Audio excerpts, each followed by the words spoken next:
Uma amiga me mandou um WhatsApp com a seguinte mensagem: as pessoas enlouqueceram. Claro que ela também estava falando da moça que virou a heroína da resistência porque se recusou a ceder o lugar para uma criança que parece muito mimada, mas principalmente não se intimidou com o assédio da pessoa que filmava a cena. Eu não sei se foi a mãe ou alguma outra mulher que fazia parte, enfim, daquela família. Essa amiga me manda um print para mostrar que a moça do avião acumulava mais de 600 mil seguidores. Deve estar já batendo 1 milhão. Não é novidade, mas eu ainda me impressiono que uma pessoa sem nenhum talento aparente ganhe seguidores. Claro que eu também fiquei curiosa, também quis saber quem era a moça, mas por empatia, para entender de onde veio tanto autocontrole numa situação daquela. Isso não significa que a vida dessa pessoa passe a ter qualquer tipo de interesse depois dessa curiosidade saciada, mas parece que não é o que move a maioria do público.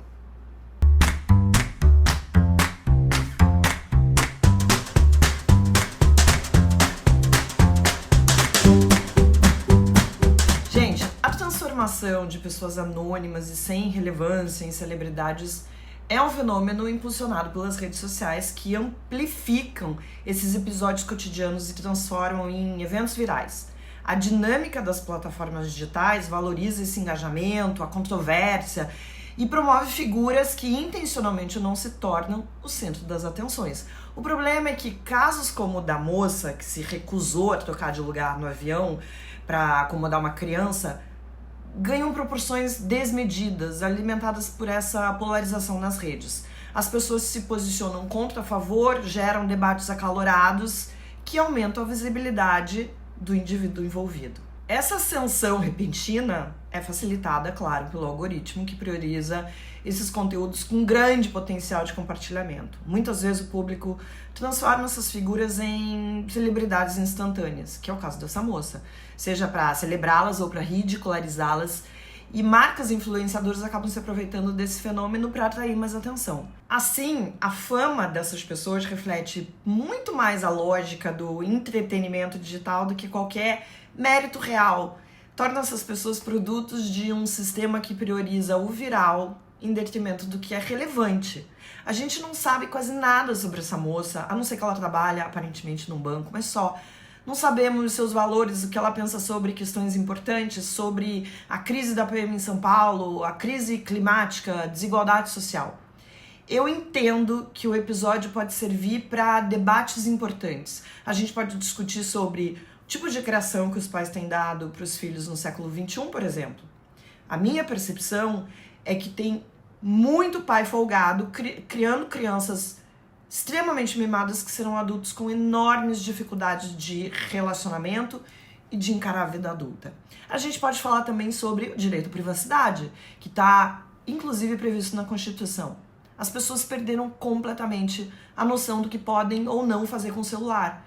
Claro que é um instrumento super importante nos dias de hoje. O episódio da PM jogando um cidadão de cima de uma ponte só ficou conhecido porque foi gravado, mas aquele registro serve para mostrar a conduta péssima daqueles policiais que podem colocar em risco a vida de outras pessoas.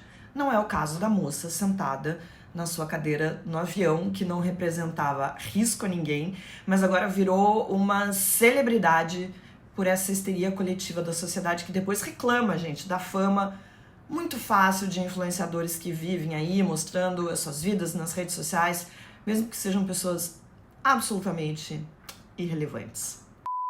E olha a maluquice da velocidade que as informações chegam e vão embora, se tornaram absolutamente descartáveis, porque assim, a gente nem tinha terminado de discutir ainda a questão da participação muito pequena do personagem da Adriane Galisteu na série Cena e veio esse furacão da história da moça do avião.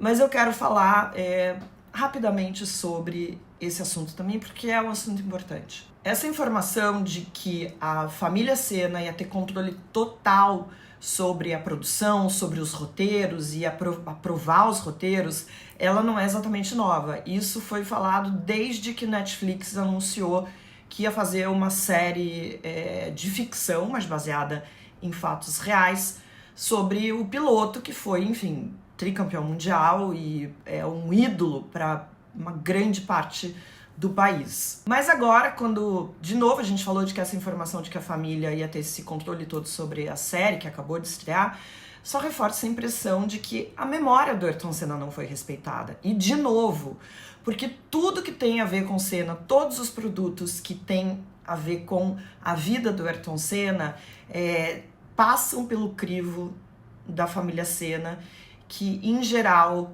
tenta fazer de conta que a Ariane Galisteu não existiu na vida do piloto. Eu acho que o que eu vou falar aqui não vai ser spoiler, porque esse assunto é um assunto bastante conhecido e é um assunto que foi falado muito nos últimos dias. O que aconteceu? A Xuxa, com quem o piloto namorou durante o mesmo espaço de tempo ali que a Ariane Galisteu, mais ou menos 1 ano e meio, ela é protagonista de um episódio inteiro.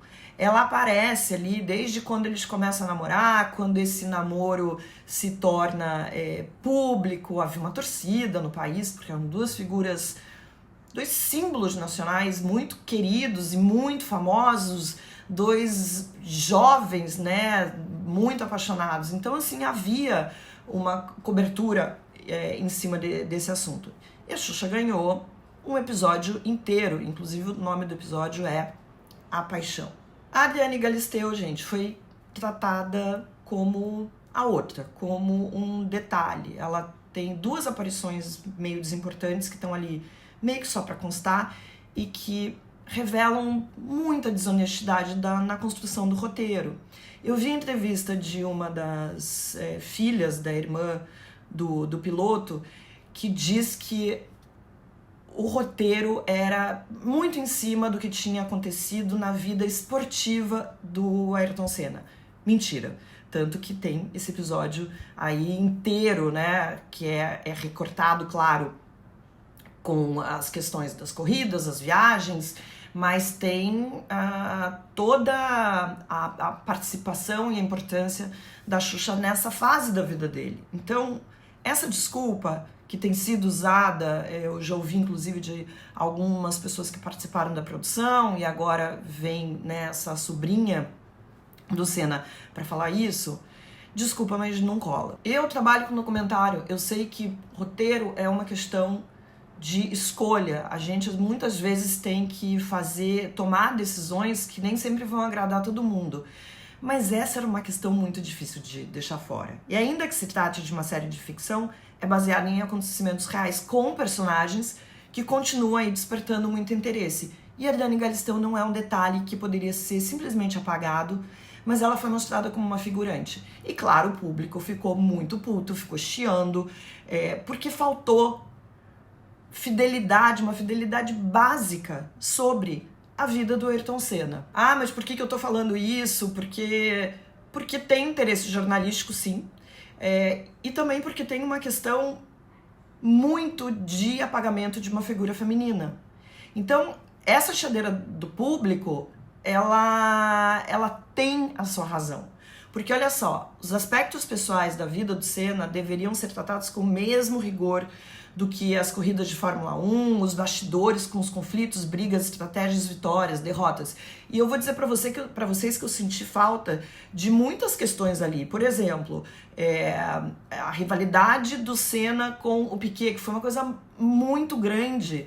E isso mostra, inclusive, uma certa divisão que houve entre o público no Brasil. Porque o Piquet virou bolsonarista e tal, todo mundo detesta, mas o Piquet tinha uma grande torcida. Tem gente que considera o Piquet até hoje um piloto mais completo, um piloto maior do que o Senna, apesar do Senna ter mais campeonatos do que o Piquet. Isso vocês briguem aí, eu não vou dar a minha opinião. O que eu quero dizer é que todos esses detalhes são peças que se encaixam ali, vão se encaixando para traçar o perfil de alguém que foi tão querido no imaginário coletivo.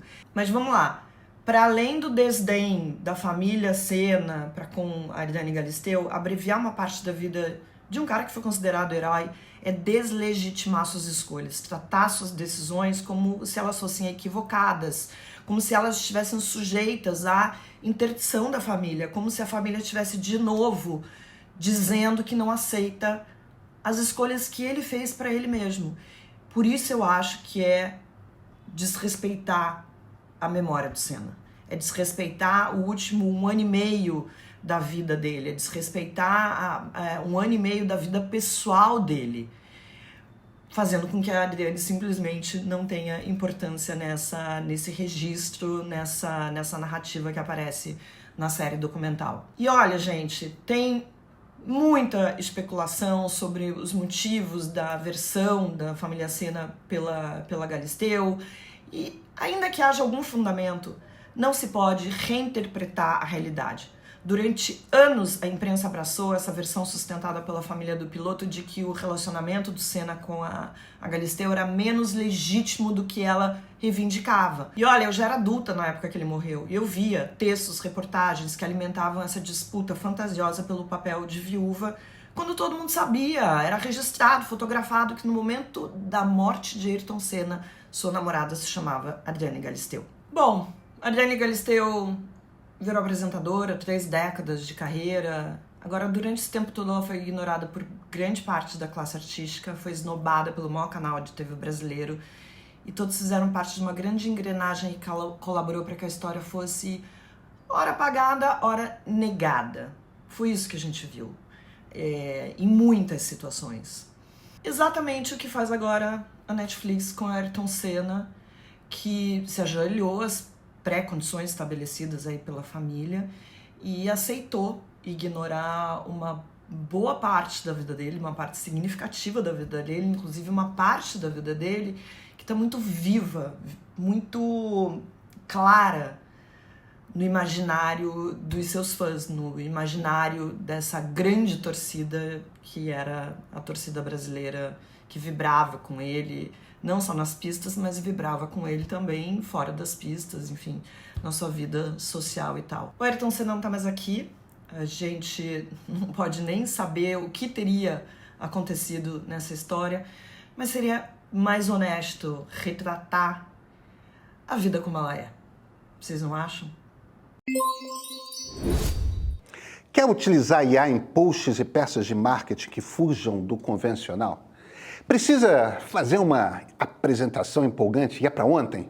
Já utiliza IA no seu fluxo de trabalho, mas ainda tem dificuldade para atingir os seus objetivos todos? Olha, a gente está lançando a versão 2.0 do nosso curso que ensina a colocar a mão na massa na inteligência artificial. Você vai entender como funcionam os prompts, aprender a organizar informações para criar textos elaborados e apresentações impactantes e ainda criar imagens e vídeos super sofisticados. São 4 módulos, cada um dedicado a um aspecto da inteligência artificial e apresentado por quem utiliza IA em seu fluxo de trabalho já, agora, hoje. Siga o link na descrição do programa, se inscreva e aguarde a aula inaugural dia 12 de dezembro. Lembrando que assinantes premium do Meio têm 20% de desconto.